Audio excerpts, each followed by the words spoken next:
Unveiled today, Perth's new high-tech bus system for the inner city. A first in Australia, it features 16 buses that squat and bus shelters that talk. The new system giving easy access to the disabled and people with prams. An extravagant unveiling, this the latest in transport technology. One of 16 new buses which will service Perth's inner city. State-of-the-art, environmentally friendly, but even more unique, the bus can be lowered to curb level and with its wide doors gives easy access to the disabled and people with prams. Fold-up seats giving even more room inside. And there'll be 20 new bus shelters which use radio antennas to track buses on the street.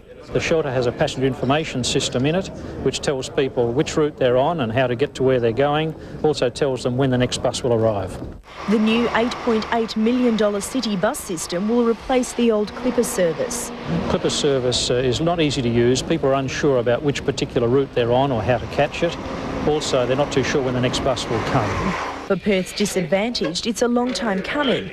Elizabeth Ayling got the ball rolling last year when she took Metrobus and the Transport Minister to court under the Disability Discrimination Act and won. To get to Perth, I could go on the train, but I have to get to the train, which would be a bus, so I couldn't get on the train. The buses will be on the streets next month, with even more on the way.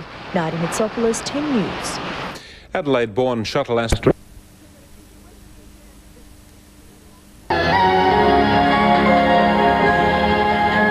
It looked more like the launch of a footy team or fashion show, but this was all for a bus.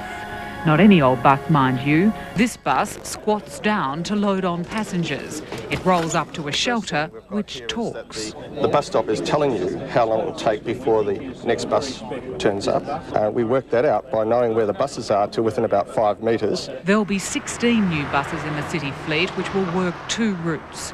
Each has a suspension system which lowers the bus to the level of the curb. For city shoppers, parents and the disabled, the bus will be a breeze. It'll encourage more people to use public transport into the city, and it'll encourage more people to use this free system around the city itself. It's environmentally friendly. It's expensive too. To update the free city service will cost close on $9 million. It'll begin next month.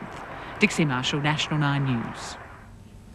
You're with Perth. Revamped at a cost of more than $6 million. The new buses are fitted with tracking devices and the bus stops even talk. Our city Clipper is outdated, so out with the old and in with the new space age model. Low to the ground, these buses are designed with the elderly, young and disabled in mind. 16 buses like this one, each worth $400,000, will begin ferrying passengers around Perth City next month. The longest you'll wait is 5 minutes in peak hour and 10 minutes on weekends. The ride is free. It's all very high-tech. The bus stop actually talks to you, telling you how long until the next service, all designed right here in Perth. Each bus via the satellite talks to the bus shelter and tells it how far it's away. The government claims it will be one of the best systems in the world. Metrobus won the tender and says the drivers will be hand-picked and specially trained. Paula Vos.